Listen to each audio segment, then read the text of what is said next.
Hey, yo, this is Benzino, and I just jumped off the porch with the dirty glove bastard. Let's go. I'm married to streets, holy matrimony. A lot of these they having money. I'm rocking these carrots just like a bunny. I might cop a brick if this shit's 100. All right, so we got the legendary, the one and the only Benzino jumping off the porch with us today. Welcome, bro. Man, I'm honored, man. I'm honored to be here. Yeah, I should say welcome back, too, because you sat on the porch before. I sat with Nadilac. Yep. Shout out to Nadilac, but I mean, it's long overdue, man. I'm supposed to give my own porch interview, so here I am. You know what I'm saying? Perfect timing, too, man. Absolutely. Yeah, man. So first of all, how you feeling today, too, man? Man, I feel amazing. I ain't even gonna lie. Like, man, lately, I turned 60 this year, a couple months ago. Okay. And honestly, man, it's been a crazy journey, but at this point in my life, like I could honestly I have my moments, but I can honestly say like my spirit is real up. I have a real happy spirit right now in my life. Yeah. And 60 years old, man. Congrats on that, by the way, Yeah. man. A lot of us don't make it 60. that far, What the man. fuck, bro? Like, that's crazy. I never thought, when you in four corners and shit, you don't think you're gonna make it. Nobody makes it to 60, you know what I'm saying? Like, and you can't take it for granted. You ain't even sad about it. Like, we look at niggas, and niggas get killed all the time, and not too many niggas live past 60, so we just took it like 60 was the furthest, you could get. Yeah, it probably didn't seem possible. You know what I'm saying? Like, that's, and then when you're thinking about 60, I know when I thought of 60, I thought, of course, you're thinking because, this is the first time where everything's together, meaning all the generations are wearing the same thing, all the generations are listening to, there's no separation of the generations. When I came up, there was a separation of the generation before me, of how they carried themselves, what they looked like, what they wore, where they was going, what they listened to, what they drove, everything was different. So, it's, what I'm saying, that's what kind of keeps you young too, And I'm sure social media plays a huge impact on that too. Kind of. My girl said that. That's a great point. She said that. You know what I'm saying? Like, because people want to take care of themselves, and you know what I'm saying. I mean, I really just started like, I would say working out within the last 10 years of my life, and it's just an amazing for me. It's 100% my therapy, 100% mental. Because I go in there and it hurts. That shit be hurting. So there's nothing real fun about it. You know what I'm saying? If they telling you that, they lying and shit, right? But for real, for me, it's all mental. So anything I'm going through, I zone out there. You know what I'm saying? And it's something that after you zone out, it's, man, you go enough, you're looking better and better, and that's just good for your whole spirit and character. And it's been an amazing, part of my life, therapy. Like I'm gonna work out now until I'm in the box. Like, I ain't gonna stop now. Not real shit, man. Yeah. And so 60 years old, and we're talking being relevant for what, 35 of those years? Still smoking swishes too. What would you say were like your keys to remaining relevant for this long? Because not that many people stay in the limelight like that. It's a blessing. And coming up from where I came up, I'm a hustler's hustler. So I just know how to move within the movement. You know what I'm saying? I'm the guy that, goes between the lines. I stay between the lines. And I'm a Cancer, we're like that. And it's just, I just take advantage of opportunities, and I vision opportunities where probably some wouldn't. I leave my mind open for a lot of different things, you know what I'm saying? And ways to make money, and ways that I can make money realistically. Yeah. You have to be realistic with yourself, but as soon as a door opens, I'm ready. I've always prided myself on no matter what. I didn't cast for TV, and I'm doing all this TV. I didn't think I was gonna be with a magazine. I'm one of the biggest, you know what I'm saying? Like, these ain't things that I was planning. It's just that the opportunity came within what I was doing, and I just took advantage of it. And to me, that's the key to any type of success, you know what I'm saying? Nah, real shit. I agree. Yeah, absolutely. On that one too, man. Yeah. So I hear you mention four corners in like all your interviews, man. For me, never been to Boston, man. Never been to the Bing, Never been to bloody Boston, man. Shit. You got to tell me what Four Corners is. What was it like coming up there? So I grew up in the Jamaica Plain. Well, I was born in the Jamaica Plain area. Then we moved to Academy Homes. Academy Homes is one of our projects. Boston has a lot of housing projects. They're not like New York housing projects that are real big. or Chicago houses that are real tall. We don't have those. But ours are spread out and they're like mid-rise projects. A lot of them brick, you know what I'm saying? Academies was like at that time the first one that wasn't brick and shit. But yeah, it was projects and grew up there. Then moved to Four Corners. And you know, Four Corners pretty much shaped who I was. When I reflect back now, growing up in Four Corners, it was almost like the borderline of Dorchester and Roxbury, so to say. You know, right on the border. Because at that time, like in the 70s and 80s, Dorchester was kind of split between white and black. So that area was kind of like the black area. And it was of course, it was a rough spot. You know what I mean? It was actual Four Corners. It was Washington Street, then you had Harvard, and then you had Bowdoin, and it was just the intersection. You had Ben's Lounge here, that was one of the bars and lounges that everybody went, like, you know, in the hood. You had Cortez over here, so you had two lounges that everybody came from all over. That's the only time really you go through any other hood is if they have like a lounge or if there's a restaurant or somewhere. Other than that, you stay within the vicinity of your own block. But Four Corners, you know, big drug spot. I remember the Shower Posse set up shop. You know what I'm saying? And I used to do some work with them. You know what I mean? And they was heavy up there. They was directly in Four Corners. They had a market, a store and shit. And they was there for a few years and shit. Now, you know, I learned a lot at a young age. My father, you know, was heavy in the streets in Boston. He was dealing with, you know, the mob up there, you know, the Italians. You know what I'm saying? And if you've seen both movies, The Departed and Black Mass, well then you know about Whitey Bulger. So Whitey Bulger was an Irish gangster that ended up, you know, a lot of bodies, but he ended up being a federal informant because one of his informant, because the Fed he was working with was actually from South Boston projects. See, Boston had projects where white people were poor living in the projects. That was crazy. When I think back at that now, I'd be like, damn, that's kind of ill. Only really New York and Boston really kind of have that where white people grew up in projects too. You know what I'm saying? So that was a no man's zone for black people. You couldn't go there in the 70s, 80s. You know, like it was segregated to that point. And South Boston was notorious. Like you could not fuck around over there. And we right next to each other. So my father had run-ins with Whitey, you know what I'm saying? Shoot out with Whitey. But I just, yeah. You know, he dealt with all those guys. I met Kevin Weeks. You know, I was a kid with my father. You know, he did a lot of Fed time, but when he was out, you know, I would go with him, you know what I'm saying, to different spots, and I would meet these guys, and you know what I'm saying? And then when he would go in, I would have to still do, you know, that's, my introduction to the streets really came through him first, all right?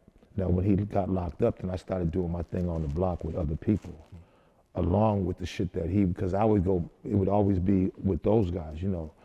These are made men, these are, you know, I would take notes from prison to prison at like 13 years old and shit. Stick him in my ass and take him to like the mob boss of Rhode Island, Raymond Patriarca Jr.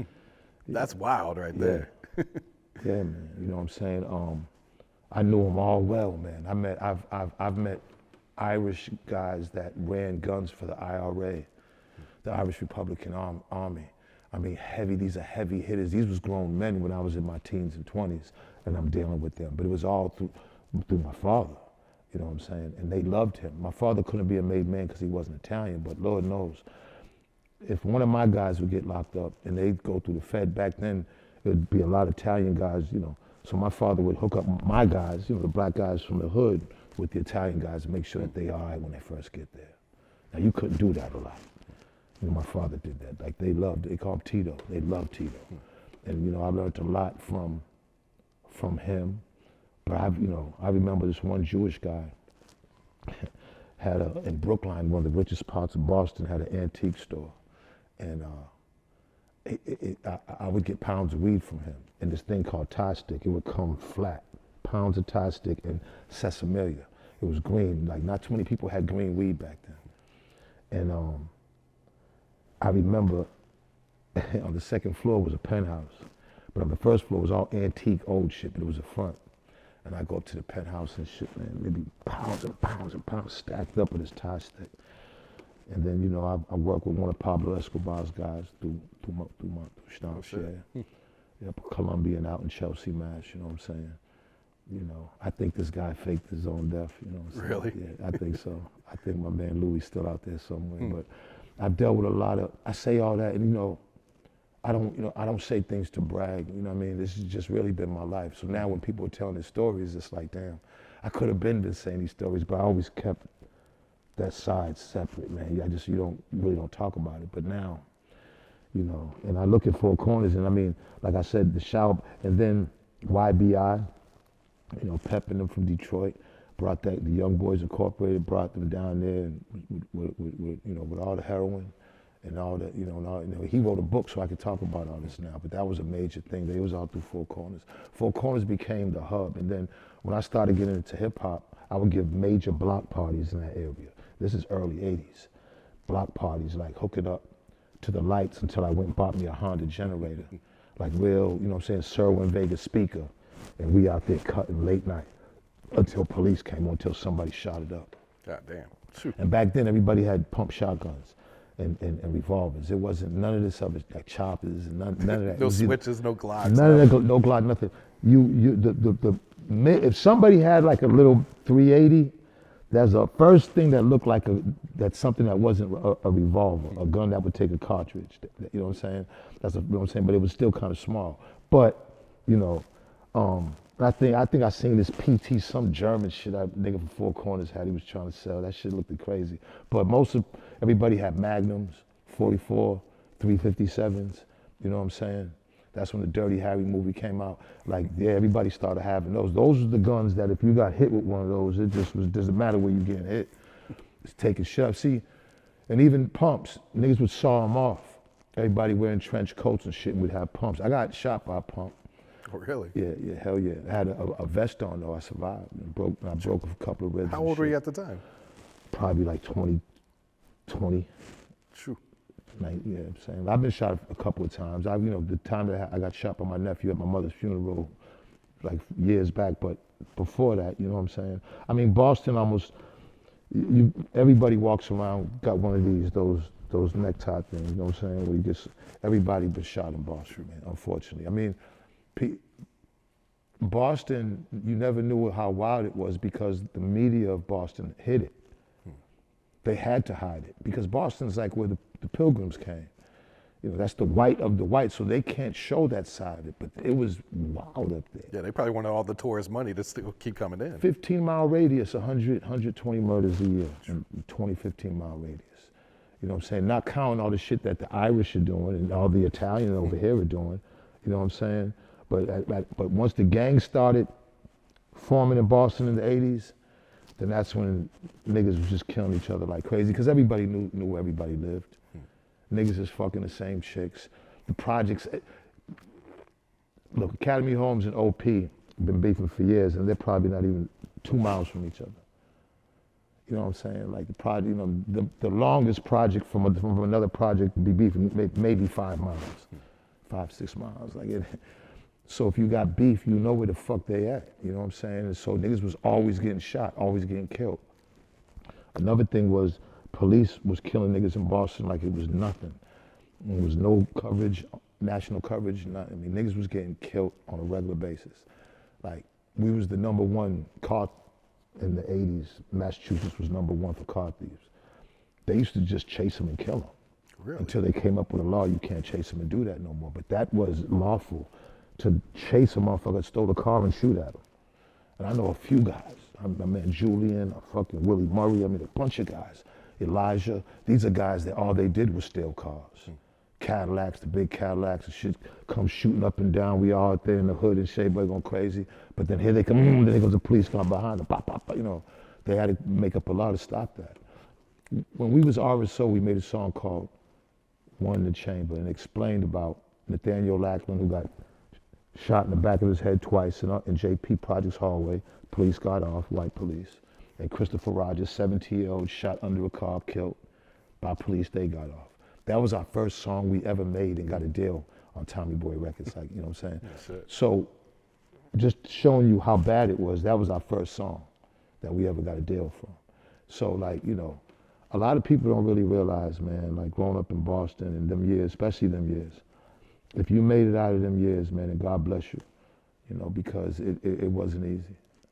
And when you guys got that deal, was that like your exit from the streets, or were you guys still one hell, foot in, what? 1 foot out? It was just the beginning. Like we was, you know, I was heavy. Like the thing about it was, again, and it's only because now everybody talk about the street shit, but I was in the streets 20. The only time I went home was to fuck or sleep.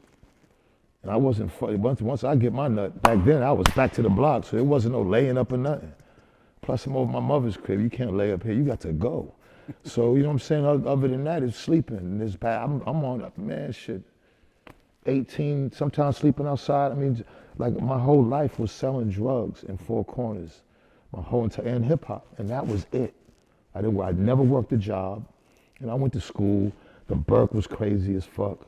Like it was the, you know, I mean, you know, I can tell you a story you ain't even gonna believe, but you know, but it was cool if you wanted to go fuck off and smoke and get drunk, and yeah, that's what we did. I was in this, every day of my life. You know what I'm saying? A lot of shootouts, a lot of wakes, a lot of seeing niggas laid up with embalming fluid in them. You know, it was a time where I couldn't even go to wakes no more.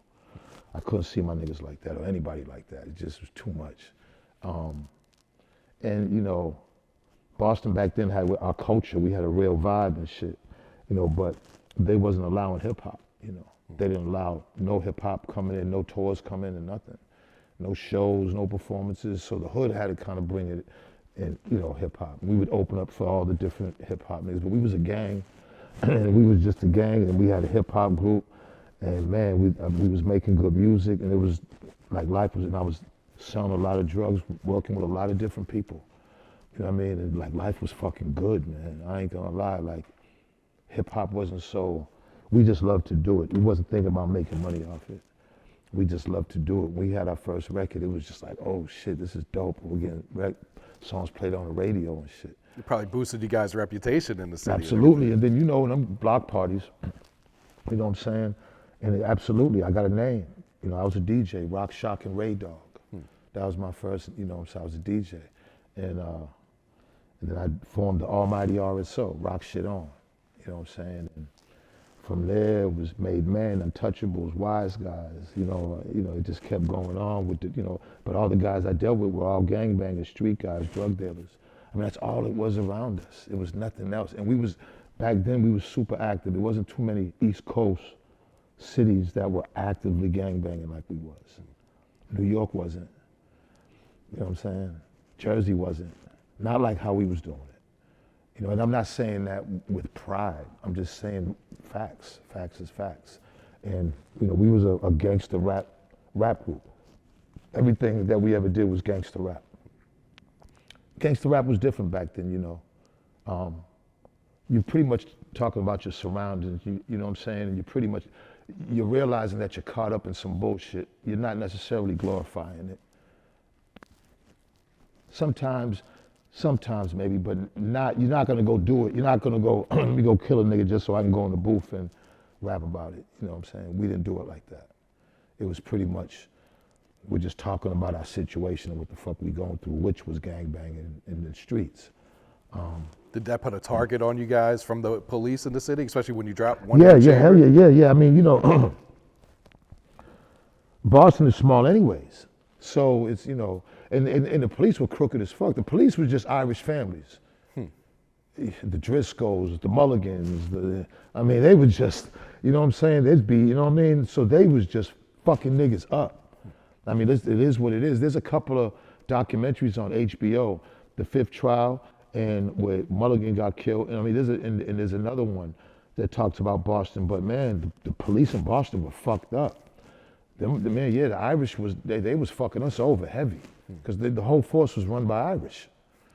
You know what I'm saying? So they was, you know what I'm saying? You know, there was some real bad ones. And, you know, I remember there was a cop, we used to call him Curly Top. He was a white guy with an orange afro. This motherfucker had an orange afro, yo. Kind of like Carrot Top, huh? Curly top, we called him. But he had a real orange afro, yo. Joe Green was his name, Irish guy. He was the first one. It's funny because I get chased. Like, see, back then it's hand to hand. Cars are coming, we running out to the cars, boom, boom, boom, boom. I'd have a little carton fruit punch box and I have all my shit in there. And I have the big stash in the little abandoned building, you know, around the corner. But my little shit that I have, just so I don't have it on me, I have one or two, but I have like 10 of them right across the street, my little carton. So I used to trick them all the time. Curly Top and them come, like they couldn't chase us. They would buck at us too, but they would never catch me. So I'll never forget, this was 82, I think, first time I caught a case and shit. The motherfucker came over and it was 2 black cops, young. This is the first time anybody ever seen this. Like, there was never black cops. Never, ever, ever. We get chased by white Irish cops. These motherfuckers, I was like, yo, what you want, what you want? He's like, grab my wrist. Were they not in uniform? They were undercover? It was undercover. Okay. I said, ain't this a bitch, right? But let me tell you how, this is the funniest shit, because they was stupid. So they got the carton, right? So I'm sitting down there. I got a Dodgers jacket, started Dodgers jacket on. So I'm sitting over there and I ain't saying nothing. So they're talking to the sergeants. They're like, if the carton wasn't on him, then we can't charge him. And they're like, but Sarge, or something. I forgot what happened. They came over and said, yeah, come on, you want to take your jacket? I said, no, I'm gonna keep my jacket. I took the jacket off. I had like 8 manila envelopes and nickel bags, all in there and shit. They was all happy. I was like, man, that was like their first bust. You know what I'm saying? But that was, nobody had ever seen black police before. That was like, and then they was there for years and they grew old chasing niggas. And then more black police. And it was like, you know what I'm saying? But when I was there, it was just Irish. Like, I was in the streets all my life, man. You know what I'm saying? Was it just weed that you got caught with? Yeah, I never ever, thank God, I never ever, because, you know, I was hustling some major shit. You know what I'm saying? I'd be on a plane with shit in my nuts coming from Detroit to New York. Oh, shit. You know, yeah, because you didn't get searched back then. This is pre-TSA days. No search. Right? I mean, no search, literally, it was crazy. You know what I'm saying? Sometimes you go through a little metal detector, but nobody's searching, nothing in your balls and none of that shit. Chicks used to come with shit on, I mean, it was crazy, you know what I'm saying? It was too easy. And the flights were nothing, $30. God damn. $26. You know what I'm saying? One way, you know what I mean? $50 round trip shit. Was there a point in time where hip hop became like very profitable to where it was like, all right, let's leave the streets alone? Absolutely not. No? Nah, the whole first part of it, that's a good question. That's a good fucking question. No one's ever asked that before. Now I'm looking back at it, not at all. So I had to be doing it for the love. Now it brought me, like, how can I say it? Like popularity, which helped me move the shit I had quick too, you know what I'm saying? Yeah, because I was always moving, no matter what. No matter, we'd be getting booked, whatever it was, but it just wasn't enough money. It was a big ass crew. And I'm financing it through my hustle money, through my drug money. You know what I'm saying? You gotta finance this shit. Like, you know what I'm saying? It wasn't no money. Just to move around, just to do things, buy the equipment, the vehicles and everything. I'm the driver, like, you know what I mean? But I did it out of the love for it. And because, you know, shit, bitches love that shit. Like, you kidding me? I was like, man, it was dope. And I just loved it, man. My father's family came from New York. I was 11 years old in my grandfather's basement in the Bronx when my uncle taught me how to scratch To Be Real by Cheryl Lynn. I love hip hop, man. I'm for a fact that I'd definitely be dead if it wasn't for hip hop. Yeah. You know, so, you know, it's brought me so much. You know, it's done so much for me. All my kids were born in hip hop. You know what I'm saying? Like, you know, damn near, I've had a studio when all my kids were born, each one of them, my own studio. At different sizes and shapes and like, you know what I'm saying? Like, my kids were born in studios. You know, my kids were born in hip hop. That's all I've ever known was sell drugs and hip hop. I haven't known it. I don't know too much. Now, through that, I've acquired knowledge and I've seen so much and I've been, you know what I'm saying, that I'm a pretty logical guy that has common sense. So I could say I'm a pretty sharp guy, but, you know, when you're out there in the streets, man, you know what I'm saying, you know, you selling drugs, man, you fucking chicks, you going to clubs, you wearing nice things, you staying fly, you going through court cases, you got beefs, you going through wars. There's only a few things, and that's pretty much it, you know what I'm saying? And what's your introduction to Dave Mays? Because I can't imagine he was in Four Corners. I mean, with you. Dave was going. I was Four Corners. When I told you Harvard Street, Dave was going to Harvard in Okay. Cambridge. Ain't that something? I'm on Harvard Street in one of the most notorious blocks in Boston. This nigga came from Harvard to college. It's kind of a nice story and shit. But you know, I met him at a college radio station. He came. Okay. He came and interviewed me. So. And did y'all start working together right then and Just there? now, we or- just forged a friendship. He had a radio station that he went up every hour, two hours on Saturdays and played hip hop. Okay. So we were street. And like you said, there street beat. wasn't many radio stations at all playing. We had none. Hip hop in Boston Boston. had zero. Remember, people was not having that. So we used to, we had an AM station that went down when the sun went down. Like the whole antenna went off when the sun went down. You couldn't get it no more. That's crazy. Yeah. The only radio stations we had was college. Emerson College, WRBB at Northeastern College, but they had very small, because they have antennas that go in their area. So, if he wasn't in that area, it was hard to get him. Yeah. But, Dave, I used to just go to Harvard, man. When you from the hood, and then when I went and visited Dave up at Harvard, it's just like, Probably going to a different world almost. yeah, man, but the world felt good. I swear to God, that's the only feeling I had, because it was like I used to go over there. It was beautiful, and Dave was like, we go to the dorms and go to the, cause I never went to college, but we used to go to the parties at colleges and shit, fighting with the college guys and shit. But it's still, from a kid from the street, when you go into places like this, motherfuckers be like, this shit is dope. This is kind of cool, you know what I'm saying? Like, cause you just, I don't know. Experience something it's new. good, yeah, that's the word for it. It was an experience, and I felt, once you cross that bridge from South End, Roxbury, Dorchester to Cambridge, it's like a whole new world and shit, like, you know what I'm saying? And so I used to go over there and visit him, man, and we used to do, like, we forged a friendship. Dave was Jewish, that came from DC. He grew up around black people. So, you know what I'm saying? We had a good relationship, and he started the Source from one-page newsletter. I was in the streets, you know what I'm saying? Like he wasn't coming over to the hood with us. It was either I'm coming to see him, or, you know what I'm saying? So, we forged a friendship. My DJ of the group 2 times, Def Jeff, would DJ at Street Beat every Saturday. If Dave had to go out of town, I'd go host it. That was a good experience too. Like, it was a college station. Although nobody in the hood got it. You could only get it in Cambridge. So whatever black people were in Cambridge, or whoever it was listening to it, got to hear us. That was kind of dope. Doing these things, coming from the hood and doing these things was like, wow, this is kind of cool. Because like, what I'm saying, the hood, you ain't doing none of that. Yeah. So it was kind of cool. I felt good doing it. It just gave me a peaceful spirit. So I like being around Dave. That's probably what it was. Now I'm thinking about it, like being around him. I wasn't, because I wasn't around all the wild shit. So being around Dave is cool as fuck. You know what I'm saying? And what do you feel like made him want to ask you to go ahead and join the Source? Well, that was, that came later. Okay. Dave and his college buddies were the first ones to get together. 3 other college buddies from different Ivy League schools to come together and have the vision for the Source to be in book form, magazine form. And they ended up moving to an office in New York on Houston and Broadway. And me and Dave's friendship was still going. Had nothing to do with the Source magazine. I had a group called the RSO. Once the Source started first blossoming into a color, because it started in a small black and white, and then it moved up to the color. And it looked like, once it started looking like, oh shit, this could be kind of cool, and people are Dave was still a good, not just a friend of mine, but all my guys, you know what I'm saying? We was Dave's crew. Like Dave was doing business with them, but his guys was us.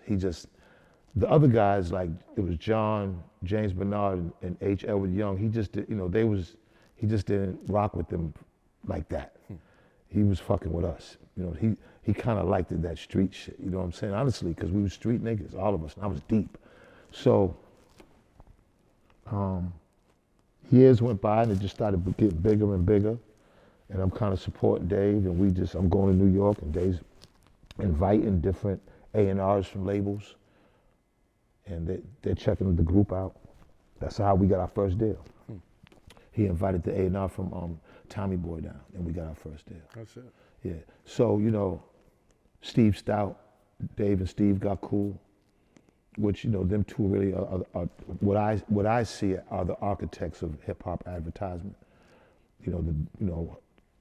Like the real reason why the birth of hip hop advertisement was they had a lot to do with that. Steve and Dave. You know, Steve was just, you know, a guy from Queens that was working for labels, but he seen promise, as Dave did, in companies. Like Dave's vision was hip hop's gonna be huge, like rock music, and companies gonna wanna buy in. Dave's seen that. He said it. You know what I'm saying? He had the vision for that because Dave looked up to Jan Werner. And that was the publisher of Rolling Stone. And Dave looked at like, yo, we can get the Source that big. Their advertising was through the roof. They were making millions a year. And that's what Dave seen. He was like, but hip hop has to get there first. So the Source got to grow as hip hop grew in the late 80s to 90s. Yeah. It wasn't only until the controversy of the staff walking out on Dave, because Dave gave us coverage in the magazine, and the rest of the staff did, and the original three guys, they all felt like that, you know, we just was, you know, some guys that nobody liked us. The whole staff didn't like us. It was an awkward relationship. The entire staff hated us. We was Dave's guys. You know what I'm saying? Dave is really he got his three guys, but he's really the main guy. It's his vision. And it started in '88, so this was like '94, and Dave ended up buying him out and then asked me if I wanted to be 50% partner. And is it true there was an altercation with the? It was like a small thing. Like one of the editors and Dave got into a shoving match downstairs and shit. We wasn't there. You know what I'm saying? You know, like they would not look at Dave wrong if we was there. You know what I'm saying? No, it's true. You know what I mean? Like that was with that. You know what I'm saying? You know, Dave wasn't no punk or nothing, but he's, you know, Dave's a white kid from Harvard. He's not that's not his thing to be. You know, that was for us. You know, we ended up checking. You know, he got up out of there, but we ended up. I remember we got on the phone. He didn't want to come back. But the dude Rob, I think his name was. I think him and Dave kind of got to some little small something. But after that, man, we flourished. So when you joined the Source, what is your actual role? Because I understand, like, you didn't have an office there. Yeah. I mean, because I'm not an office nigga and shit. But it wasn't. Dave was just like, look, I ain't got nobody else. You've been stuck behind me. I'm failing you. We partners, man. I'm like, all right, cool. Remember, they really wasn't getting no money. I still was getting money. See, when I was made a partner in '94, I wasn't getting no money from the Source. It wasn't no money. Were you still in the streets? Yes, goddamn right. Look, we had just now. Look, we about to get our first deal with Eazy-E. Our first money, our first $175,000 deal. Now we're getting ready to get paid, and then Eazy died.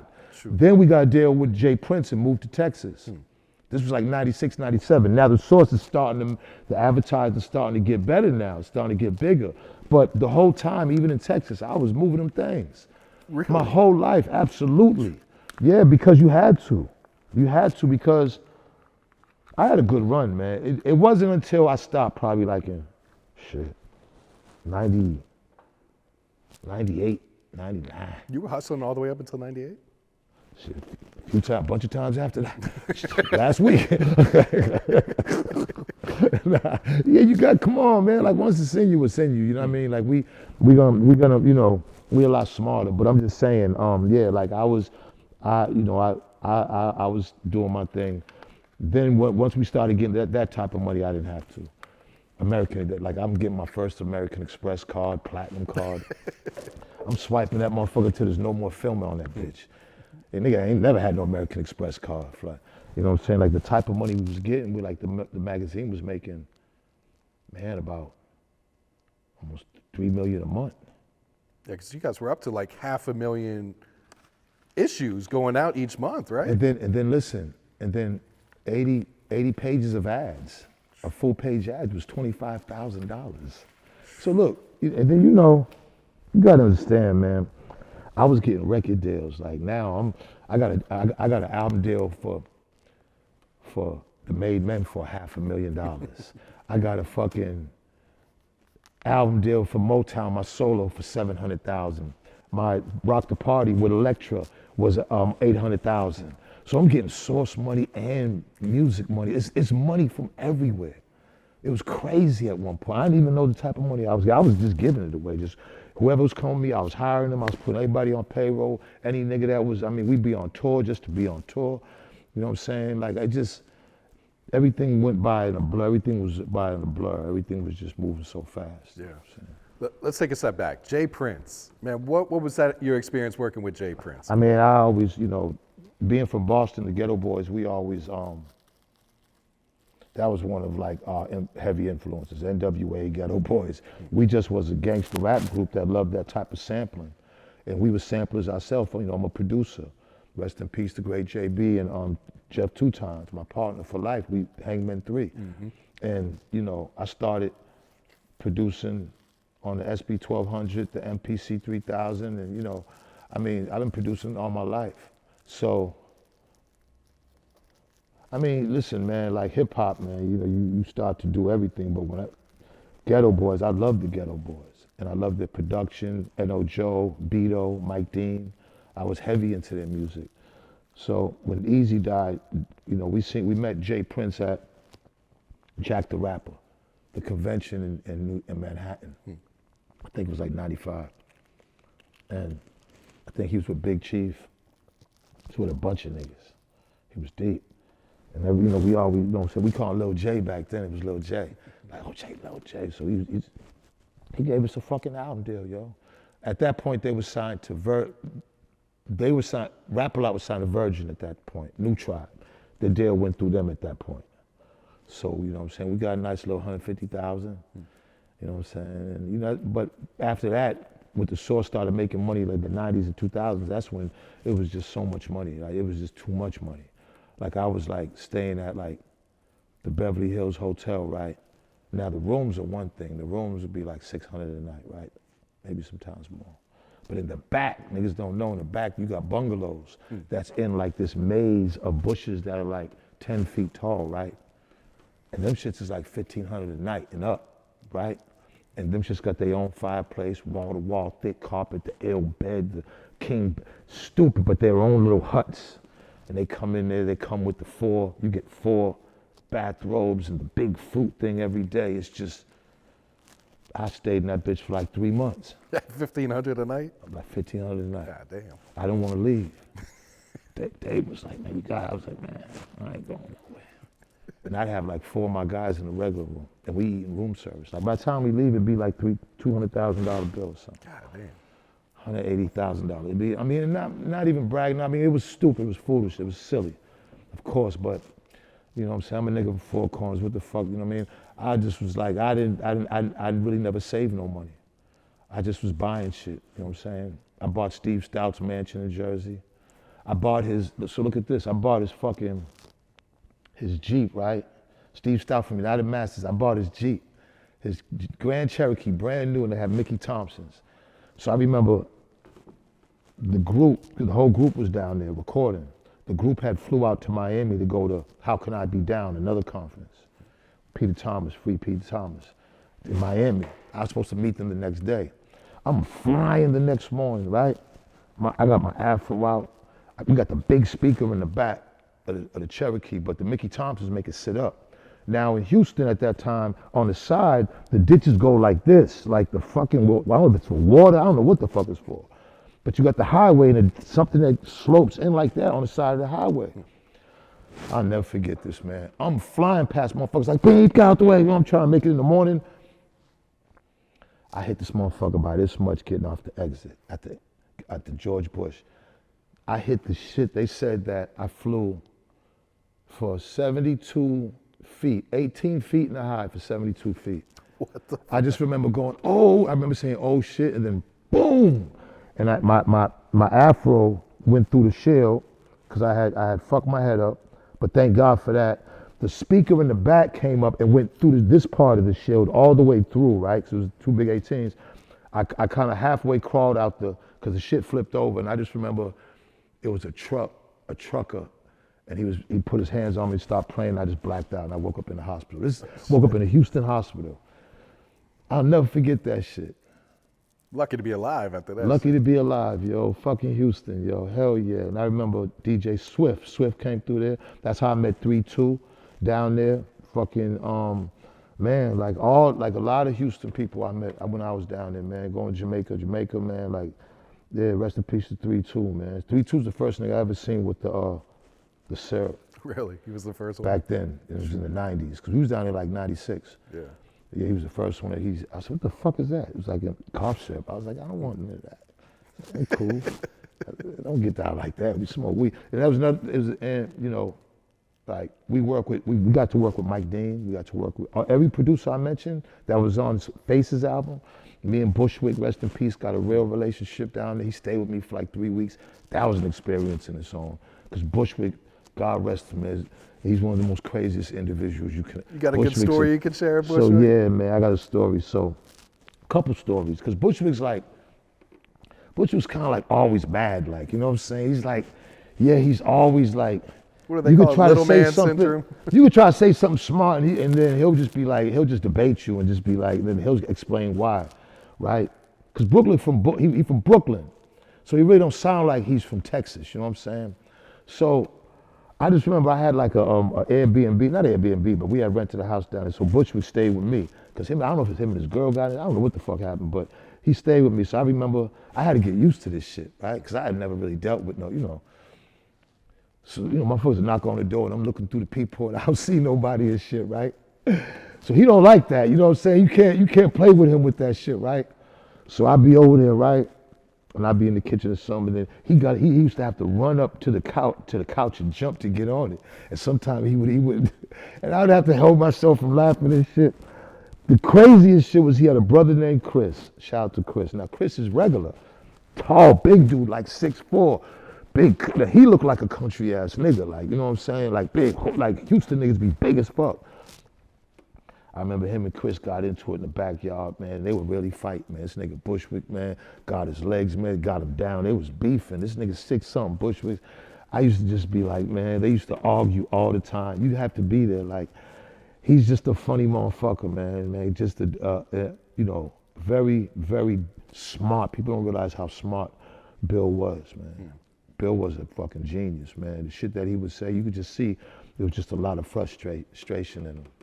And it probably was because of the group, the deal, the money.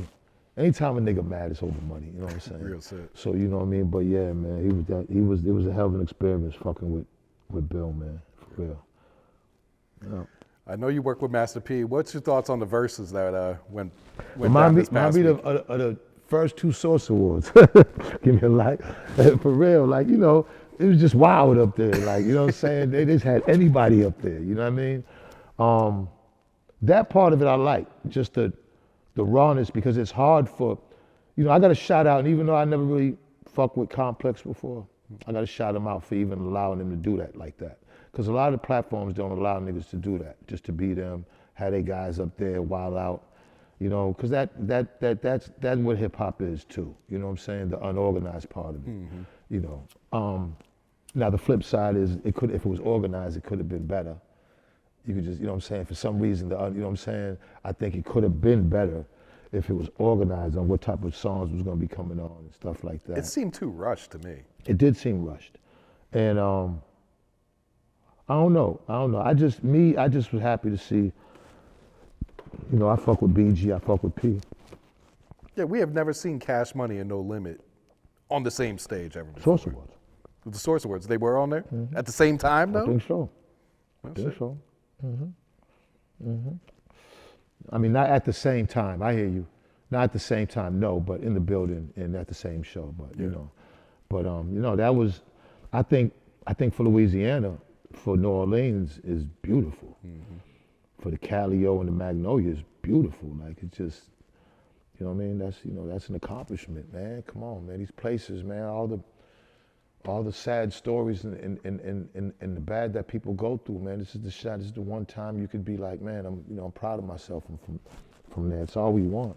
Mm-hmm. Just have a little bit of pride, you know what I'm saying, whatever, we can get. So that was dope for hip hop. I think Birdman was just so caught up in the moment. A lot of people get excited. And when they get excited, you could almost hear it when he's excited. He had a little bit of, he was really, really happy. And you know what I'm saying? When I heard it, a lot of times, where we from in Boston, we can't call each other bitches. But that's how they talk. But that's how they talk, and people don't understand it. So it's not like when he called him bitch is where he dissed him. And when he said, well, fuck, it sounded like he wanted to say, man, we still fucking with you. It sounded like that's what he wanted to say. But he caught himself, because he didn't want to go out, and he had to say something still at the spur of the moment, and it just got all caught up. Like when he did with Charlemagne and them, like, you know what I'm saying? Yeah. You could tell, like, Bird knows what he wants to say, but sometimes it comes out a little different only for him to understand it. But ultimately, you know what he's trying to say. And I think, man, they just going through it, man. All these groups go through it. It's money, man. Money is money, man. When you got a group, when you're young and you got a group, it ain't about money. So everybody can get together and it's cool. Mm-hmm. But man, when you get older, everybody got kids and bills and girls and what the fuck, man. The number one thing got to be money now. And that's where the problems come in. That's it. The Source Awards, like, were you even aware of which artists had problems with each other? Listen, the 95 Source Awards was crazy, first of all, because it's legendary. Everybody knew about Death Row and... Yeah, the East Coast, West Coast. But Death Row and Bad Boy, really. Mm-hmm. It wasn't really so much East Coast, West. It was Death Row and Bad Boy. People kind of blew that up to be East Coast and West Coast. What's up, my G? At that particular Source Awards, see, the whole East Coast, it really never was an East Coast. It just was Death Row and Bad Boy. When Pac started dissing Bad Boy and then started dissing like Mobb Deep, it really was, really Pac kind of like, he made it kind of confusing when you think about it, because Pac was just in New York. Like Pac, that whole around 94 was, the Juice, he just, he was running with Stretch. Pac was New Yorked out, you know what I'm saying? So when he was going, he's mentioned the different people from New York, it didn't, I guess New York back then could have been looked upon as the whole East Coast, but us in Boston didn't look at it like that. I'm be honest. We never, ever, ever looked at it like that. You know what I'm saying? As an East Coast, West Coast thing. When Pac was dissing, we looked at that as a individual type situation. What's up, Sat? A lot of people don't know that it was also like Wu-Tang Clan and Big had issues over the Nas cover, over the Biggie cover with the Baby, right? And then Ice Cube and Bone Thug and Harmony had issues over the Eazy-E situation. Really? And your niggas in the bond, hey, Crucial Conflict. Them niggas and Bone Thugs and Twister and Bone. It was everybody. What people don't realize, this was the first time that niggas even seen each other. Like all these big ass groups around the country, nobody's seen each other. A lot of times it's the first time, and everybody's with they niggas. It's all the groups together of everybody in one spot. So, for us, we wasn't anticipating no issues. The only issues was gonna be the Bad Boy and Death Row thing. If we could get through that, then we good, we feel. But it was so much other backstage tension on a lot of other shit, man. It's just God, hip hop God was with us, man. God was with, because honestly, there was no fights and nobody got injured. Like that was, how that happened, man, like I said, God had to be with us that night. Did you have to play peacemaker at all backstage? Or? Nah, because see, look, now I got my guys from Boston up there. Now I got a bunch of guys. Now we strapped up in there. We're not stupid. We driving up from Boston, strapped the fuck up in this, because we're at Madison Square Garden. So everybody else is getting searched. It's my shit. I'm up in there. All my guys are with me. So we early up in there. So, and not because we wanted beef, just this is gonna be an ill night. You don't know what the fuck's gonna happen. You know what I'm saying? I got all my jewelry on, so you don't know, so everything was going good, man. It wasn't until, Sugar said that dumb shit. You know what I'm saying? Until he said that dumb shit, and that's when it was like, oh man, I was off to the left. I had just came from like the side stage, because everybody, we got the produce coordinators for the people to come and the announcers, and then people come out the curtains. And again, we at the Paramount Theater inside Madison Square Garden. So the theater is like a fucking dark theater. It's old, like it's not the most newest situation, you know what I'm saying? But it's nice. The year before, Bernie Mac hosted it, the lights were going off and on and shit. It was, we went through some shit. Like, we never made a profit off the Source Awards. We was always just trying to build it until the very last one. Right? But the first like 7, 8, it was just out of me and Dave's pocket. and pretty much like, you know, and then Dave would get advertisement later on or whatever, but we never profited. Even when we was on UPN, we got to UPN 33, we got it syndicated, and then we finally did the deal with BET. We did a 2-year deal with BET, but then BET reneged off the second. We did the first year. Now, we made a couple million. First time we ever profited, right? BET took our blueprint and Came up with the broke BET the contract Awards, and did the BET Awards in Atlanta that next year. Dave wanted to sue him, but I was like, nah, because thinking musically, we might need him. You know what I'm saying? Thinking down the line, I might need BET, and you don't want to get on their bad side, but we really had a lawsuit because it was a 2-year contract, and they just took our blueprint. And I want to say something though, like, because just we're on this real quick, and then we can get back. Because when you think about it, like, you know that there's, for the first time, they said there's no rap chart in the top 40. I know when me and Dave, all the work we put in to make the Source Awards and bring Source on television, all the work and effort that we put in that all them years, and all the amazing people that worked at the Source, we really was why a big reason why hip hop got to flourish, because we was kind of like the Congress of it. We was making sure that niggas had to be dope. We was making sure that the award shows was just progressing and ran right. The problem with the major platforms in hip hop is that the people that are running them are not in no position to run them. They might have a college degree, but they don't have the pulse on the culture. And that's why shit be, you know what I'm saying? Like when me and Dave had the Source, hip hop was running right. Because it's like, you know what I'm saying? It's like, now it's crashing to me because when the internet came, and then now the youth movement of the new generation, the adults got behind the youth movement. That's never happened. You can't allow the youth movement. That's like the YNs running the White House. Like, what the fuck would the country be like? You know what I'm saying? We allow for these last years for the youth to now run it, to do things on their own with no guidance from older people, the labels, the radio stations, the managers. Like, it's just them running it, and look what happened. When we had it, it was flourishing because hip hop is a culture, and it has to be looked upon over. It has to be organized, and that's what the Source did. Once the Source fell, then there's no it's all over the fucking place now. You know what I'm saying? There's no ethics, and it got it. You know, back then there was ethics. You had to put in work. You had to be dope. Talent had to be shown. Now that's gone now, and that's damaged it. It's devalued it. BET's devalued from Bob Johnson buying it for $3 billion to like they can barely sell it for $1 billion now. That's over $2 billion devaluation in what, over 20-something years. The culture's been devaluated. You got all these major radio stations that are pushing, and no disrespect to none of the young people out there, because I got young people in hip hop, and I listen to young people, and I love to see young black people get money. But the music and the quality and what's being put out there and highlighted has devalued the culture.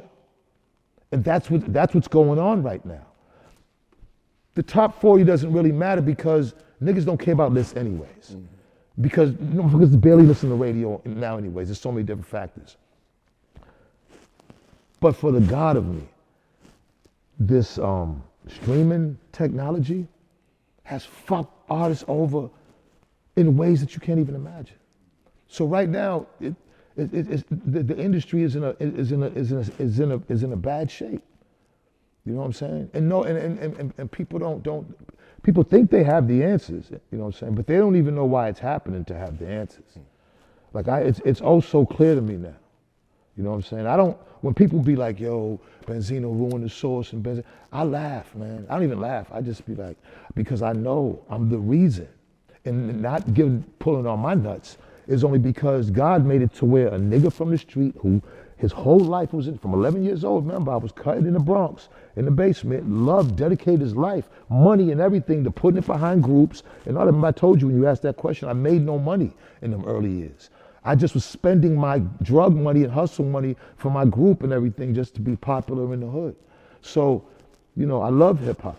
You know what I'm saying? It's different to me than what it is to everybody else. So now when I see it, devalued and all fucked up and everything, I sit back and I see why. You know, we was never let the youth run it. The youth can be the artists, but don't let them run it. Don't let them dictate the movement. The movement has to be like anything by adults. You know what I'm saying? It just, you know what I mean? And you know, that's why, look at BET, there's no more award show now, look at that. You see, when Zeno was around, there was award shows and it was cracking. Yeah, I mean, history will show. Yeah. NBA YoungBoy and his tour. What's your thoughts on this, man? He's been running it up. They're saying 70 million he's going to make. I think you're witnessing.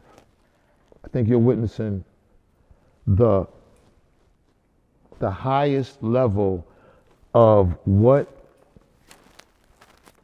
these white folks wanted to do as far as running the industry, how they seen it on how social media in the hood, in the part of the hood that is the most poorest, because they're the most influenced, the most for some reason, how they seen it, how it could all come together. NBA YoungBoy is their example of it, because it's a phenomenon that we ain't never seen. You know what I'm saying? It's, like, you know what I mean? Like, he just got out of jail. This, all he's doing is kicking killer shit. You know what I'm saying? It's just gangster killer, beyond killer shit. And he took over a whole, through the internet, because the internet, without the internet, the NBA YoungBoy couldn't be NBA. The phenomenon of NBA YoungBoy has to do with the internet. You have to include the internet and the effect with the energy on how it has these young kids in these streets and what it's feeding them. Now, that's not disrespect, because I listen to NBA YoungBoy shit, but do I want Zeno listening to NBA, my 10-year-old son listening to NBA YoungBoy? We're gonna keep it 1,000, no. What, and if a father, and Zeno's 10, and Zeno listen, like, he'll like hip hop, but I can't have Zeno listen to NBA YoungBoy. I got to be a responsible father. NBA YoungBoy should be listened by adults. His content should be adults. You know what I'm saying? And there's no filter going to these kids. And I just think that's a detriment. You know? And it's not NBA YoungBoy's fault. It ain't his fault. Shit, he rapping what he came from. He deserved everything he gets and more. But how it's being used and how it is all coming together, and I think the damage on the younger culture, I think outweighs the rewards for NBA YoungBoy. How impactful do you feel like music is on its listener? It's not just music anymore. It's the internet now. Before, music was always impactful. It was everything. It still is. But now couple that with images and waves from the internet, and you're on it 20 hours a day. Oh, that's a powerful fucking.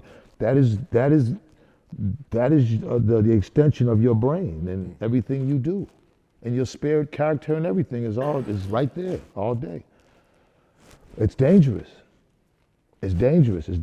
I don't suggest being caught up with it like that, because I'm an outside nigga that has to adapt to that because it's still of the business I'm in and how I'm trying to get money. But I know the separation of that and outside. Yeah, you gotta know that. You have to. Because that shit is full with misinformation. Oh yeah. It's too much misinformation. Yeah, it gets you there quicker, it makes everybody more, but it's so much misinformation to the point of you don't even know what to believe. And that right there is just confusion. And if you're walking around with confusion, then you're at edge. You know what I'm saying? You got to debate with everybody. Somebody that knows what they're talking about will never ever be able to convey their message to you, because in your head is always confused because you think you know everything. And do you feel like labels push a certain type of agenda with the artists and the music they push? But their agenda is money, first of all. So if the agenda was peace, then they'd be pushing peace, right? So if peace was profitable, if peace was profitable, then they'd push it. But the agenda, but this is the problem.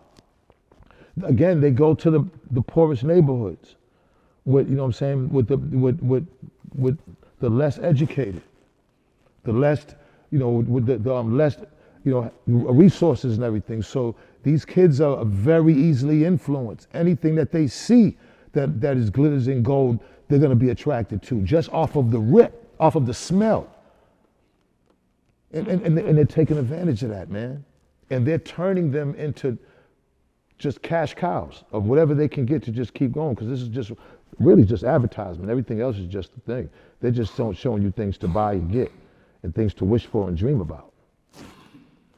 This is, you know what I'm saying? This is really about advertising. This isn't about, I don't want to fucking be entertained. I'm tired of looking at ass and titties and skits and, you know what I'm saying? That shit is getting tired. Like, our algorithm, to me, is getting tired on what's on our algorithm. But they know how to advertise it, they know how to manipulate it, and they making money from it. They're manipulating all these kids to put their hours in on their advertisement to ultimately spend their dollars on whatever they want, whether it's concerts, whether it's t-shirts, whether it's stuff on Amazon, whatever the fuck it is. You know what I'm saying? It's being pushed to them all day, every day through when it comes to the entertainment, that entertainment is not just entertainment, but it's a psychological way to grab them all the time. Because there's different ways to entertain. They know what the fuck to feed these kids, to have them in a daze and confused and to be robots to just, want to do what like they know what they're doing. Because look, ain't no fucking way these chicks are selling so much pussy on the internet, just regular fucking Instagram and everything else. Like, yeah, like, come on, man. It's like old women, young, everybody, like that's the new back pages, bro. And they allow that shit all day, every day. Ass, titties, clapping of all that shit every day, all day. And they allow that shit. That's just, but you say something, I done had about 15 pages knocked down. You know what I'm saying? Like, so, you know what I mean? Like, come on, man, it's easy to see what they know what distracts motherfuckers, especially men and young men. You know what I'm saying? And it's working. Because niggas is like this all day, every day. I'd be like, God damn. Man. And listen, I understand it, but I had to figure it out. Because yeah, like it's gonna have all of us, including me. I had to figure, no, I started looking at it like, no, this is the demon shit. This is what they want me to do. And I started looking at it in a negative way, like, nah, man, fuck that. I don't wanna, I would have to, sometimes I block chicks because they just pop up on my shit so much. I don't wanna look at you every day. Why the fuck are you on my timeline every day? I don't know you. I got a girl, you know what I'm saying? So shit, we ain't, you know what I mean? So why am I got to see you butt naked every day, or in a bikini every day, or looking at your ass cheeks every day? Why do I got to see that every day? Mm-hmm. You know what I mean? Yeah, like they're controlling who we see every day. So they can make them the cash cows, whoever those are, whoever's the chosen. Yeah, man, this shit's a trip, yo. I meant when we were on the topic of No Limit Cash Money, I meant to ask you about the Rough Riders Cash Money tour that you were on too. Mm-hmm. Man, can you share some stories from that? Because every time I talk to Turk, he's got some crazy stories from that. I mean, the only real story about that, well, the good thing was that was our first tour, Made Men. You know, we finally made it to a national tour. The second thing was I paid for that because the label we was on, they wasn't paying for it. Really? Dave cleared it with D and Y that we can come on the tour as long as we pay for our own shit. So I paid for the tour bus, paid for the hotels, paid for everything, right? And it was a great experience, you know. Shit, Ray Ray was 7 years old when I brought him on stage at the Fleet Center. And just to do shows in Boston was amazing like that, at a sold out Fleet Center. That was for us. Everything we've been through, we buried niggas in our group in Boston. So to do shit like that, where we wasn't even allowed to go to have rap shows. The Fresh Fest, we'd have to go to Rhode Island because they wasn't letting it come to Boston.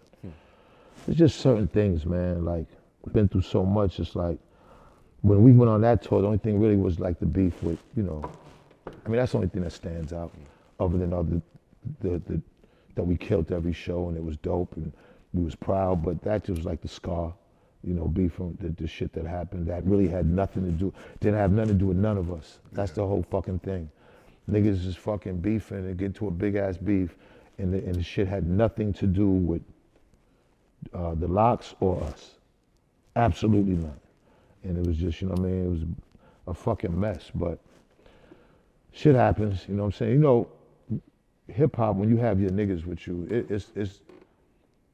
it's hard enough just trying to keep, forget about the group, all the other niggas in line. You have to have organization. Because without organization, your niggas will fuck it up for you. 100%. 100%. It don't gotta be in the group, it'll be your fucking niggas, man. And not that they want to. It's just that they don't know any better. You know what I'm saying? They used to doing dumb shit around their way, and then when you take them on the road or take them somewhere or in something, they just want to do dumb shit because that's what they, you know what I'm saying? And they just don't know any better. So it's not like somebody's trying to fuck things up, although there's a few out there too, but most of them are just fuck ups themselves. And they don't know anybody, just some wild ass niggas. And you know what I'm saying? You know, I rode deep. And come to think about it now, that's always gonna happen. I've had, man, listen, I done jumped in front of Real Talk in Boston because since I was popular, since, you know, as far as selling drugs and with hip hop, so all the gangs, and then I did the Wise Guys projects where I took somebody from every project and so niggas fuck with me throughout the whole city, one way or the other. You know what I'm saying? I was, you know what I'm saying? Like, I always jumped in front of guns or squash beefs with niggas because I could. And it's much better that way anyways. You know what I'm saying? Like, it wasn't like, yo, bro, this, you know what I'm saying? I mean, if I couldn't, I couldn't. There's nothing I could do. But most of the times I had no problem. I done jumped in front of guns. Niggas done pulled out guns ready to blast niggas. I jumped right in front a couple of times. So, you know what I'm saying? Like, you know, I didn't want that to happen. Nobody did. You know what I'm saying? You know. But, you know what I'm saying? I had to get through a stage of being wild myself, you know what I mean? I was young and wild, just being a club, hit a nigga in the head with a Heineken bottle just because you drunk for no reason. I went through that stage, just a troublemaking ass nigga, but I paid for that. I got my karma. Everybody gets it. That's what I learned. You're not gonna get away with just, you know, I did some fucked up shit, meaning like just, it wasn't warranted, you know what I'm saying? Just being a wild nigga. But I learned later on some shit that happened to me was probably because of that. You know what I'm saying? So, you know, some shit is warranted though. Some shit ain't, you know, you gotta handle it yourself. Some shit is noble. Some beef, some deaths, all that shit, wars, is noble because you gotta defend yourself and you can't let nobody, no matter who they are, do anything to you without giving it back to them. That is understandable. That is the highest level of a man you can get to be a man. So, you know what I'm saying? But the other shit, it's too much bullshit nowadays just to be fucking, you know what I mean? I don't bark at every fucking car that come by no more. You know what I mean? Do you have any regrets? You know, I'm gonna be honest, I've mastered the art of not living with regrets. I've mastered the art of yesterday is yesterday. Like today's a brand new fucking day. Straight up. Like, I don't dwell on the good or the bad. I've made millions of dollars and done crazy shit. I don't dwell on that, nor do I dwell on all the crazy shit that I've been through and bad shit. So I just learned just to kind of block that out and worry about right fucking now. I gotta get money now. You know what I'm saying? I got time to be trying to worry about the war stories. Everybody got war stories, you know what I'm saying? What the fuck are we doing right now to get some money? Right now counts. Time is expensive. Time is nothing more expensive than time. Nothing. If you could put time on the stock market, that'd be the most expensive fucking thing. You know what I'm saying? You know, yeah, you know what I'm saying? Believe me, you know what I'm saying? I don't dwell on that shit. And I feel, honestly, that anything that happened different of my life, who knows, I could be dead. I'm still here, I'm healthy, I feel good. So regardless of the material things or money, if there was one little left or right, not only, you know what I'm saying, if I start regretting, you know what I'm saying? Because that's how I look at it. My journey got me to right here. Look at that. I'm on Porch. I got my niggas. I'm smoking some good ass weed. I got fresh Adidas on, hair fresh. I look good. Like, what the fuck else could I want right now? You know what I'm saying? Like right now. You know what I'm saying? So that's how I look at life now. Not real shit, man. What do you feel like are some of the biggest misconceptions about you right now? I'm racist. That's a misconception. Like, yeah, like, you know, but yeah, people think, I think that's bullshit because I've dealt with some, you know, Dave was my partner and brother for over 30 years. Every day I was with him. Me and Dave have been through moments together. I mean, personal, ill, crazy moments from all kind of shit. hospital emergency rooms, courtrooms, fuck all kind of shit, shootouts. Dave done been with us a couple of times and we done been through shootouts. You know, like Dave, see the thing about Dave, me and Dave don't talk, but Dave ain't never ever, you know, cause the feds interviewed Dave ain't never told nothing. When I got indicted, Dave didn't say nothing bad, you know. You know, Dave's a real one when it comes to that. So, you know, shit, I don't, man, regrets, man. Nobody, you shouldn't live. If you're still living, you better not live with, God don't like when you live with regrets because it's your journey.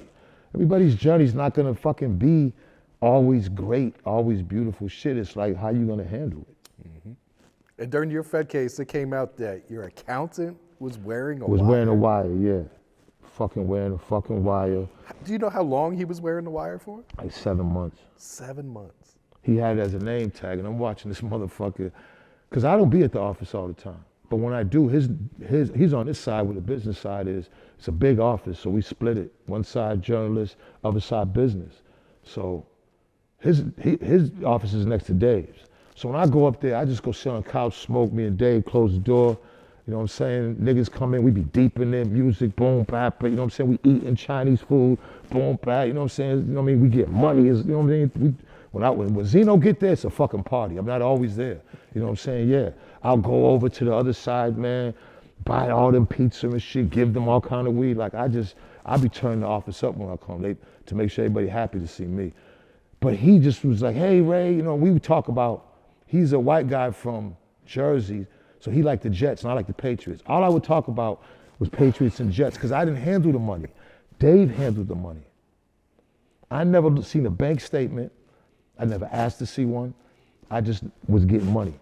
Dave, I was just getting my money. With certain things like the hip hop hits, we got $4 million from Leo Cohen and Russell Simmons, I would take mine off top. But as far as like what I get from my salary and all that, I got American Express, I got millions, there's just too much money at one point.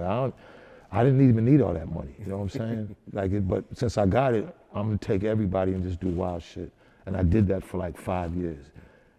Like I was, you know what I'm saying? I was doing so much drugs and fucking with, you know, so many women, you know what I'm saying? And just like, I mean, it was like a blur, you know what I mean? Like, you know, it just was like, damn, like, is this shit real? You know what I'm saying? Did this shit really happen type shit? You know, because I didn't know it was gonna be like that. I didn't see my life past four corners. I never thought about it like that. I liked my life in Boston. I had a good, you know what I'm saying? I was selling drugs, I was popular. That's really all you want, really, from a street nigga. And it was only until I met Dave and then I started finding out about Source and then all this other shit and I'm traveling and then I get a hit record, imagine that. Like, that wasn't on the fucking, Rock the Party was a major record. That was my Billboard charting record. Like, some people never get a charted Billboard record. That shit made 80 something, I think, on the Billboard Hot 100. That was my one hit wonder. You know what I'm saying? I got to travel the world with that bitch while I'm with the Source making millions. So it was just crazy, man. It was just, I bought a club in Miami, man, and spent $2 million renovating that. Didn't make no money from that. I just wanted a spot where niggas can come. I was giving away half the liquor. Niggas didn't even want me in the club because I would give away half the liquor every time somebody come in and shit. I just had no value for money. Anybody around me that needed something, they got it. You ended up beating the case, even with him wearing the wire for 7 months. I mean, I beat it because it was all white jury because they seen it. Like, first of all, the case was built around, it was a criminal case at first. It was like they were trying to hit me with a RICO case. The very first charges was 2 bodies, extortion, money laundering, and then there was the 2 tax evasion and failure for taxes. One's criminal, one's tax, IRS. They're 2 Fed cases, but they're separate offices. This one, they'd have motherfuckers sitting downstairs at the office in the Source, parked, and then we go to a restaurant and they follow us. It'd be like the mob shit. They was actually doing it like that. I would go to the club, they follow, parked outside. We knew the agents. You know, they interviewed over 160 people. They was pulling niggas out of Fed joints for me, right? The criminal shit, thank God, broke down. I never got indicted. Thank God. But that went on for like a year and a half, almost 2 years.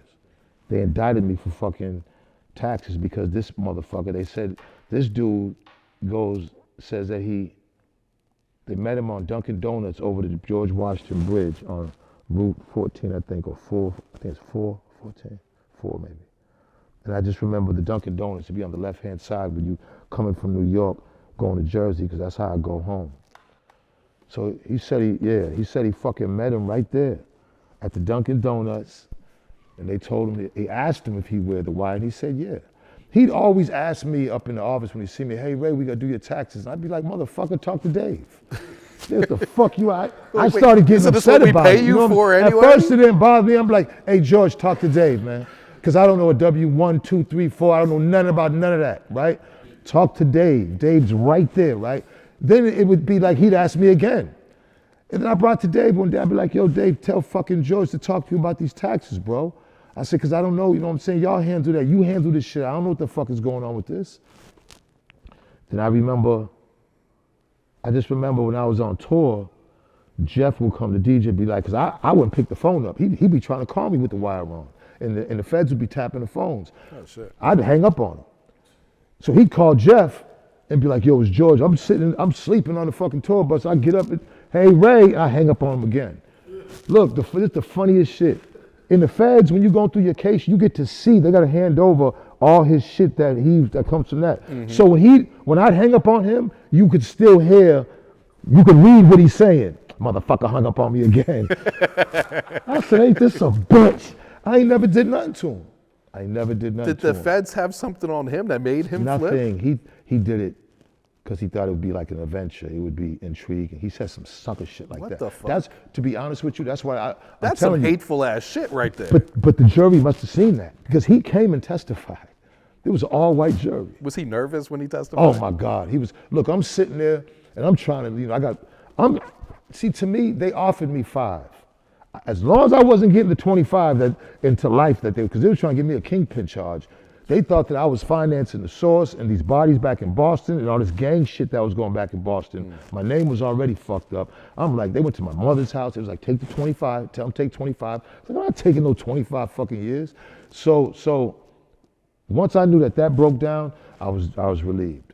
Then they hit me with the taxes. So now I'm like, how the fuck am I getting taxes, Dave? Like, this is the shit that y'all supposed to handle. Mm-hmm. I don't handle this shit. They're like, look, take 5. You can only get 5 years, take 3. I said, man, I'm taking this shit to fucking trial. Now I knew I was gonna lose because you don't lose. Like, I was mad as shit at Dave. I ain't gonna front. I was mad at George and Dave because like, how the fuck am I in this position? Like, but you know, fuck it. I said, it's my time. I took him to trial because I said, fuck it. You only had like 2 years to lose anyway, right? Anyways, and I wanted to spend more time with Coy and them because she had just been like born. She was a baby and shit. So I said, fuck it. I want to spend more time with her and Ray. It'll give me some more time in the streets. And at that time, we was kind of like getting ready to lose the source. All kind of shit was happening. So I just said, fuck it, you know what I'm saying? I just was like, and I ended up beating that shit. I couldn't believe that shit. When we picking the jury, we in Boston. Does anybody know RSO, Ray Dawes? Every black person and Spanish person put their hand up. They all gone. All that's left was fucking white and one Indian. I said, my goose is cooked. Peking duck, nigga. Peking duck, Boston? What? Nigga, I said, yeah, I'm going. I said, but at that time, it had been my first major bid. So I said, you know what? Shout out to Porky, my younger brother, Schnapps. My Schnapps did Mad Fed time. I just thought it was my time at that point. When they read not guilty, I was passed the fuck out. I couldn't believe it. I could not fucking believe it. I beat a federal tax case in Boston. Like, I almost passed out. Didn't your lawyer actually pass out during the closing arguments? Passed out arguments? the night before, the closing arguments. This nigga gives a closing argument. You had to think you were cooked then, right? And he fainted. He fainted, nigga. The nigga fainted, give it closing. He was old, man. And I'm like, Leonard Sands. And I was like, he was a Jewish lawyer from Miami, man. God bless Leonard. And then they rushed him back to the judge's chambers, and they came back. This nigga's on the gurney with the fucking oxygen mask waving at me. I said, what the waving at me? What? I didn't hear from this nigga till the morning. It was his heart defibrillator. They fixed it. He came back, gave his closing arguments. They came back in 2 hours, not guilty, man. I gave him a big hug. Did you give him a bonus? I did. He got about $500,000 for that case. God damn. Yeah. Money well spent, though. You fucking right. You know, and that was like the last of it. You know, I mean, that was the last of the last. You know, we always got an Adidas box somewhere, but that was towards the end when we pretty much lost everything. You know, I lost everything. You know what I'm saying? Like, it wasn't nothing left, you know. I really didn't save anything because I didn't know how to save anything, you know what I'm saying? I just gave it away and just, you know, I made some bad decisions, you know, money decisions. But So where you at mentally when you go from millions of dollars, spending millions of dollars, and now you lose it all? Well, I had a good run in the streets. I always was fresh, always had dope shit and jewelry and everything. So it's just, You knew you were going to bounce back. I go one back way. and sell crack if worse came to worse. I go right back to Boston and set up shop. Now I say that, not that I'm doing that, but if I wanted, like I'm just not a nigga just out. I'm a hustler's hustler. Like I make shit happen. I'm not a 9-to-5 nigga, and I don't disrespect anybody. I actually admire people that do. My brain just doesn't have my brain don't work like that. Offices or 9-to-5 or patterns of the same thing, my shit don't work like that. So I always find I'm quick, and I've been around and I make decisions quick. I know how to make them quick that work. I see things that are gonna work, and there's no gray area. When you get to 60 years old, there's no more gray area. Yeah, it's either right or wrong. Half the time nigga be talking, man, I'd be like thinking about some other shit. I just act like I'm listening to his ass. I'd be somewhere else with it and be like, yo. I'd be listening to that song in my head, baby girl, you know, I'm in the whole world. Just listening to this nigga ramble, you know what I'm saying? Why do you and Dave end up falling out? Life. Me and Dave have been together through everything. Life. He's seen all my kids born. Every woman that I've ever had a relationship with. For 25 years, every day we were with each other. We went through hell together. We went through everything together. Dave got himself some ass, got married, and said, man, I need a break. Yeah. So there wasn't like a big argument, fallout, or anything. I mean, we didn't. We know. You guys just kind of just grew apart. No. We didn't. I'm gonna be honest. We didn't. Unfortunately, we didn't part. What's the word? On good terms. On good terms. But that's my brother, and I love him. It don't matter. I'm just different. You know what I'm saying? Dave grew up there. You know what I'm saying? Listen, losing the source was a big thing for Dave. Like that was his baby, I'm sure. Saying, you know? like I said, like me, after the source, Hip Hop Weekly. After Hip Hop Weekly, loving hip hop. Like I keep it fucking moving. You know what I'm saying? Yeah, like I'm gonna make it do what it do. I don't stop. You know, but Dave, that was his baby, man. And I understood it and I respected it. And it was time, man. Like me and Dave needed a break from each other. Because man, we had hip hop on our back and all the responsibility that came with it all those years. And it was a lot. You know, I think me and Dave's dynamic, him being white from Harvard, me being multiracial from Boston, I think that was a great dynamic of us to be the architects of the source and help gatekeep the culture. Because in XXL, nobody had a Benzino. Yeah, because you need that. Like I didn't go to college and I don't know how to write things and all that, but I am hip hop. The great thing about hip hop was you didn't have to be that. They came later. All the writers and no, hip hop was the niggas in the streets. We was not that. We was the niggas that didn't go to college. We were in the mud. Y'all came and made it smart and intelligent. And that's good, because we needed it to make it the global $1 trillion industry it is. But y'all came later. This came first. So now having it all together, I was that element in the source that was the streets. That was the real streets. Not no bullshit. Like I've been through everything there is through the streets. Gunshot, I done gave it to niggas. Niggas done gave it to me. I done lost hundreds of niggas. I done seen murders. I done seen faces shot off. I done been through every courtroom drama. There was nothing I ain't seen. Nothing I ain't experienced in the street that motherfuckers talk about on this internet. Nothing. You know what I'm saying? There's not too much that impresses me. All I'm saying, and I don't say that to be mean, but it's life. It's our life at this point. I get it, people are making money from their stories and everything, but this is regular. We all go through it. It's just different. You know what I'm saying? The stories are a little different. Looking back, or maybe looking ahead, what do you feel like is the Source's legacy? Man, with this generation, man, everything stopped. You know, with the youth generation and the fucking and the internet, it's kind of killed the Source legacy. It's kind of killed it, and right now it's needed. I'm looking at it like, yo, it's needed. Like, it was good to have a Benzino and Dave Mays at the Source. It was good because, again, that was the gatekeep. We were making sure none of this. There's a lot of trash music out here now. There's a lot of people who should not be artists right now. That is devaluing the music and devaluing the culture. It's the truth.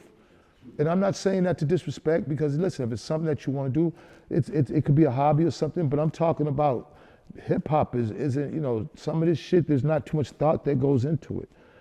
The beat sides has elevated and excelled. So salute to all the producers out there. But you know what I'm saying? There's some amazing young cats out there. Don't get me wrong, amazing, dope, that I listen to.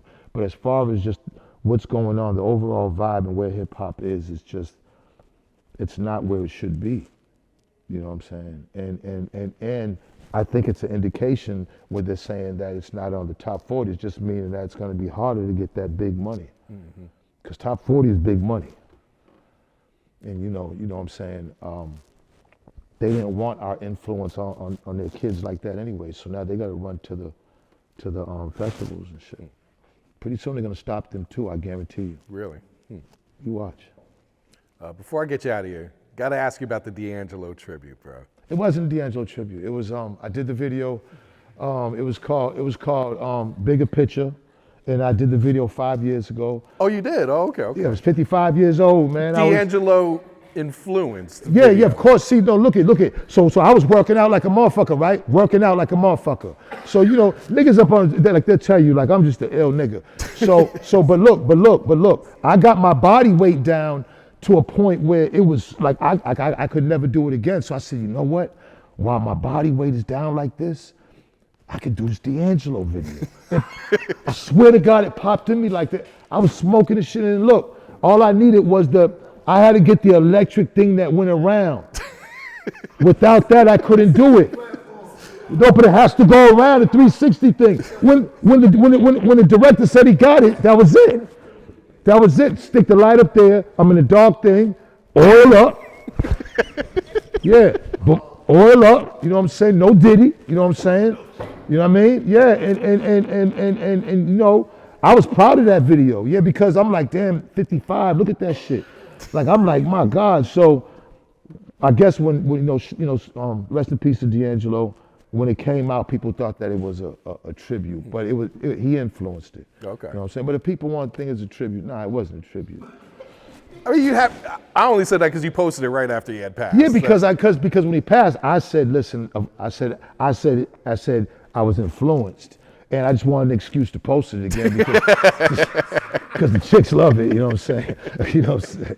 Yeah, man, come on, I got a big female audience out there. You know what I'm saying? A lot of them are older. You think they wasn't looking? See, people say what they want, right? But motherfuckers look at that bitch. You know what I'm saying? Motherfuckers engaged now. Shit, yeah, man. You turned the comments off. Why'd you turn the comments off on that post? Yeah, because man, you get tired of motherfuckers talking shit, man. I get tired of that shit. Because then I'll say something back and they're gonna wipe my page again. So you say it for yourself, basically. Yeah, man, I say myself, man. You know what I'm saying? I'm gonna end up getting my page wiped again. I already know it. Now I just come to the conclusion that really me, as far as who I am, I don't have to really have a Instagram or anything. Like I think I put in enough work. I think there's enough, you know, as far as legacy for people to understand and to see me maybe on a podcast, on a TV, or on be like, there go Benzino. And then where I really get my kicks and get my love is out there anyways. Like out there is, you know, wherever I'm at, any hood, anywhere I'm at, they loving me. And it's like that, you know what I'm saying? So I don't really worry about it no more, you know what I'm saying? As long as motherfuckers still fuck with me and shit, like when, you know, we've been supposed to do the interview, I'm honored to come do it. You know what I'm saying? I just got a perspective at 60 years old now that I think that I'm in a much better space than I was before, you know what I'm saying? And you're the first interview in a while that ain't said anything about Eminem. And that's Why big. do we need to keep talking? No, about that's that? big, that's big. That's big. They can go watch the other interviews if they want to No, hear no, your no, take no, on that no, shit. no, that's big, and you know. That's and why I I'd rather appreciate ask you that. about Master P and, Pete, Cash listen, Money yo, shit like this. we Shit did a that video. We did a video of Master P in Death Valley, 130 Deja vu. degrees, and he came. Yep. Yeah, salute to P, man. I mean, what P's done for the man. Listen, hip hop. Listen, man, hip hop is a blessing to us, man, because some of these guys, most of these guys, man, there's not too much of a future for what we got out here for us, man. So, without hip hop, where would we all be? You know what I mean? And I've done it all my life, man. I'm 60 now, so that's what, 51 years? 49 years. When I was 11, I go back when I was 11. You know, so that's almost 50 years of hip hop with me. You know what I'm saying? So, it's a major part of me. And look at my kids. You know what I'm saying? Now I got grandkids by my kids. And you already know they're going to be hip hop. Mm-hmm. They're born into this You know shit. what I'm saying? Yeah, they born into it. 3 generations. You know, who'd ever thought? You know what I'm saying? It's crazy. And, with Coy being with Trippy, that's a hip hop baby right there. You know what I'm saying? Coy was a hip hop baby. Ray Ray was a hip hop baby. You know what I'm saying? We hip hop. All they kids are hip hop babies. You know what I'm saying? That's what we are, man. So I'm appreciative, man. I want to give them they flowers though. Y'all go ahead and say a couple things, man. Yep. What y'all got going on, man? Tell what you got going coming out, you know what I'm saying? Yeah, man, shit, Sat Boss ENT, man. We got the Halloween tapes out on all platforms right now. Shout out my boy Nike Boy Zeke, man. Produced by Walking Down Loopy. Got my brother Professor Black right here, man. He been there from day one. He built all our shit up since we was about 11. You know what I'm saying? We been in hip hop since then. You feel me? Got my big brother L Buddy, OG, always mobbing with me, keep my mind tight. Been rocking with Benzino forever, man. Benzino show major love, man, and shit, man. We been fucking with off the porch here. We seen the first joint. That's love. That's why bro. I called you immediately. Get down here, nigga. Somebody, nigga, I see these niggas all the time. Boy, I can't wait to get on that bitch. You feel me? Peso, what you got to say, brother? Come over here, man. Come on. Huh? Nah, man, there's a little something. You got something, you know what I mean? Some gumbo love, you know what I'm saying? Most importantly, though, man, really though, what Benzino really has done for the game, man, you cannot deny it. That's starting in that man. I mean, Got Benzino here. Like, cause them 5 mics was legendary. Like you say, it was the gatekeep. Like, you couldn't be any kind of rapper. Right. In that goddamn magazine. And we was kids stealing them shits out the grocery store. Stealing them from each other. Like, nigga, we borrowed that. That magazine was the fucking Bible, yo. You Yeah. a hip hop head, like you say, that fucking magazine was the Bible, yo. Yeah, like he said, I clipped a couple myself. I don't know if it affected. I don't know if it affected bro in his pocket. Somebody bought it. we all know that goddamn Zeke can be controversial. But at the end of the day, man, he always been a outside guy himself. He's always Through and throughout ever since the And entertaining as fuck, whether y'all love it or not. Don't front Yeah, love y'all too, man. Word. entertaining as a mother. Nah, hell yeah. Nah. We from Atlanta. Big bro from Jerry, where you from, man? New Yeah, York. Look how yeah. much Zeno spread through the Yeah. It's always like this, though. It's always like this, yo. Miami. They go Zeno. When he had the restaurant and shit, they was like, bro, your man down here. Like, boy, that's crazy work, bro. Like, it's a beautiful thing. A lot of luck. I give my man his flowers. Now, I'm glad y'all come on because, y'all are Atlanta. When I got down here and I started fucking with Sack and them, and tell me what Sack is. Tell me what it means. Set solid as concrete, success at all costs. You know what I'm saying? We started off young niggas in Atlanta, you know what I'm saying? Sacking up weed and shit, making money, trying to get a sack of money. And we just kind of stuck with the SAC shit, you know what I mean? And it just grew.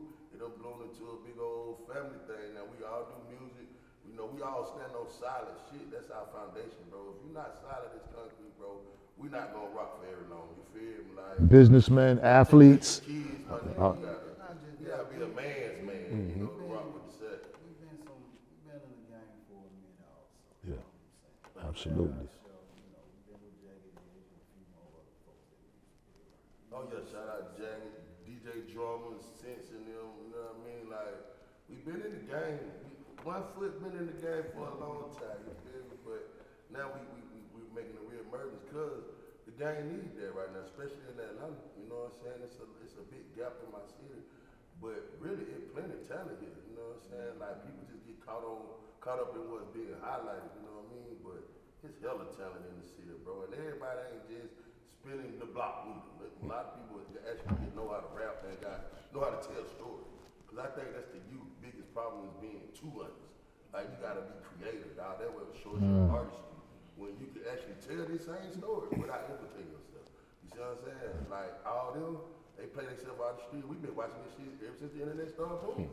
I'm like, these young niggas crazy, bro. Like, why you don't do that, bro? You don't tell them you was there, my nigga. Like, Right. tell them about a story similar, but you don't implicate you or your people. That's real shit.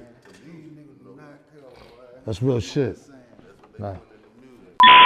These streets, holy matrimony. A lot of these niggas ain't having money. I'm rocking these carrots just like a bunny. I might cop a brick if your shit's 100. 12